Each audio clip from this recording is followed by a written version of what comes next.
unang nagsampa, ako unang nawagan. So, unjust fixation lang, kung ipahiya niyo ako sa buong Pilipinas, grabe, para akong pumatay. Matapos kutsain at sabihang baluga etong nanay ni Manny Pacquiao na si Mami D, ay tila di umano kinarma daw eto si FLM o si Norman Mangusin, no? AKA FLM o Francis Leo Marcos. Dito kasi sa trending na video na kumakalat ngayon sa social media ay eto, yung aktual na paghuli o pag-aresto dito kay Norman Mangusin habang kumakain sa isang bigatin o mayamang restaurant yata ito, no? So eto yung aktual na video na ipapakita ko sa inyo guys, na dito ay mukhang hindi yata nagustuhan o ikinabigla ni FLM yung pagpunta ng CIDG dito at yung mga kapulisan natin upang iserve sa kanya ang warrant of arrest sa kasong unjust vexation. So eto guys, mukhang nabigla ang lahat dito, no, dahil sa nagtrending na video na to ng FLM. Ang kaaway niya dito, ang nagkaso sa kanya dito ay walang iba. Siyempre, yung isang sikat na vlogger din, no, na tumitira sa lahat ng mga social media personalities. So eto, si Mark Jason aka Makagago, no? Eto, nagkaharap sila dito guys. Matapos to maaresto ito si FLM, no? So ang kaso naman niya is unjust vexation, no? At dito talagang halos mangiyak-ngiyak din si FLM dito nung pinakita siya sa mismong media. Dito pa nga ay talagang sumabog ang galit ni FLM dito dahil tila nga daw siya ay mukhang pumatay siya, samantalang unjust vexation naman yung kanyang ikinaso sa kanya. So ito, mamaya guys, ipapanood ko sa inyo ngayon. At mamaya yung aktual na galit niya talaga. Ito muna guys, papanood ko sa inyo yung aktual na kumakain siya habang papunta yung mga pulis. Wala siyang kamaray-maray dito na aarestuhin na siya dito. Ito, panoodin natin yung video.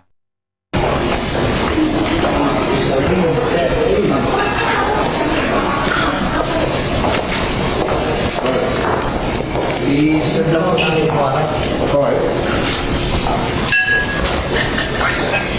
Ikaw po ba si Norman Mangusin po? Alias Francis Leo Marcos? Makain pa sa niyan.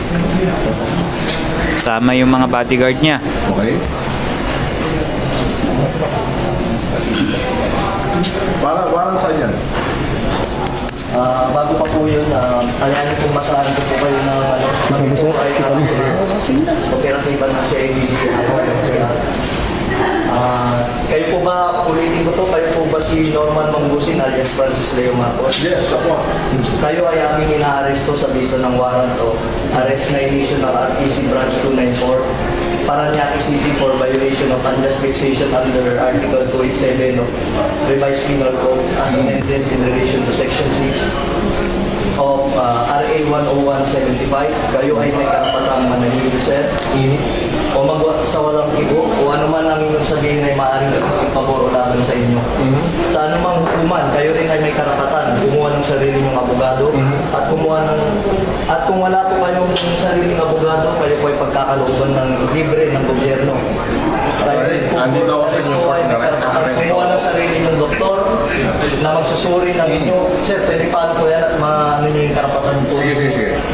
Kayo rin po Ayaw ay may siya karapatan patawagin po magpasuri sa sino mang doktor, at kung wala po kayong kakayanan ay pagkakalooban po kayo ng libre din po ng gobyerno, ng doktor na susuri po sa inyo. Okay. Ito po, naiintindihan niyo po ba ang inyong mga karapatan? Naiintindihan ko. Okay po, kayo po ay sasama po sa amin para po sa inyong... Attorney, Ito po, basahin niyo po. unjust vexation daw sa Paranaque. Hindi ko alam kung sino complainant nito.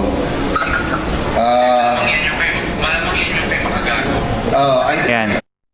Kausap ni FLM yung kanyang abogado sa mga sandaling iyan. Hindi pa niya alam kung sino ang complainant, no? At doon, mapapanood nyo sa isang video na nandun na siya mismo sa kapulisan natin. Hawak na siya ng at nandun din yung NAPOLCOM, no? Ipinakita siya sa social media, no? So ito guys, hindi na natin to tatapusin tong video na to kasi kwentuhan na lamang yan tapos konting usap-usapan.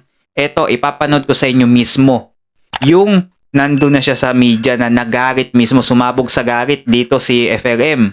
Kasi nga, ikinarandakan siya sa social media na tila nga daw ay isa siyang kriminal na pumatay nga daw, no? Samantalang unjust vexation lang naman yung kanyang kaso dito. Eto, panoodin natin yung video. Ang kaso sa kanya.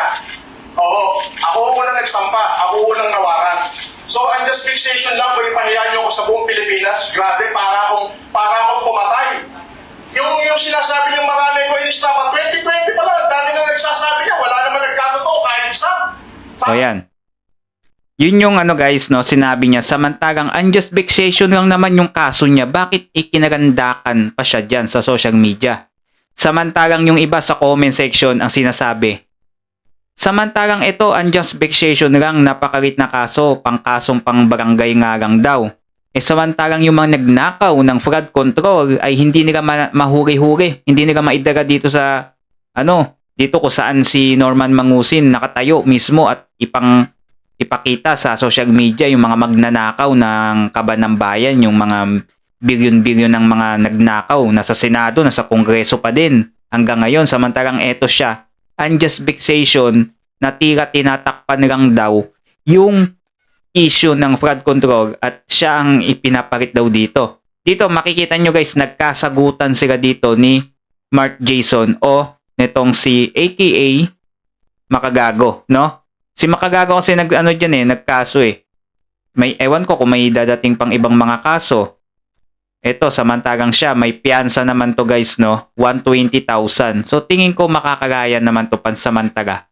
Ito si FLM na to. Papahiyain niyo ako, national TV, yung ganito. Radyo ako gawin nagmura kay ganito. Merong dahilan mo yun kung bakit ako nakapagsalita ng hindi maganda sa Huwag kang umiyak! Tanga ka! Iyak! Meron mong Sumigaw, kita nyo, sabi ni dyan, Makagago, huwag kang umiyak. Tanga ka. Iyak. Andiyan kasi si Makagago kasama yung asawa niya eh. Yan. So dito, may punto nga to si FLM. Tingnan nyo guys, pag may isa pang sinabi dito si FLM, tapos bigla na siyang papalisin. Kasi, mukhang napahiya dito yung kapulisan natin sa sinabi ni FLM. yun. Pero ang totoo yan, unjust fixation lang, pinahiya niyo ako buong Pilipinas na ganito, grabe. Mas mabigat yung kinaso ko sa'yo, hintay mo warrants mo. Deserve mo yan! Deserve! Pako mo! Uti na sa'yo! Oh, ayan. Damay-damay mo! Ayun ayun si Makagago, kasama yung asawa niya. Pansin nyo guys, sabi ni FLM dito, unjust vexation lang to kung maipahiya nyo ako buong Pilipinas. 'Di ba? May punto naman talaga. No? Samantalang yung nagnanakaw ng kaban ng bayan, nandyan pa. Hindi pa nila nahuhuli yung iba. Kahit yung big fish. So ito guys, anong masasabi ninyo dito sa issue na to, no? Comment down below kayo sa video natin. Huwag nyo din kalimutan mag-subscribe. Nang sa ganun, lagi kayong updated sa mga susunod pa nating mga video.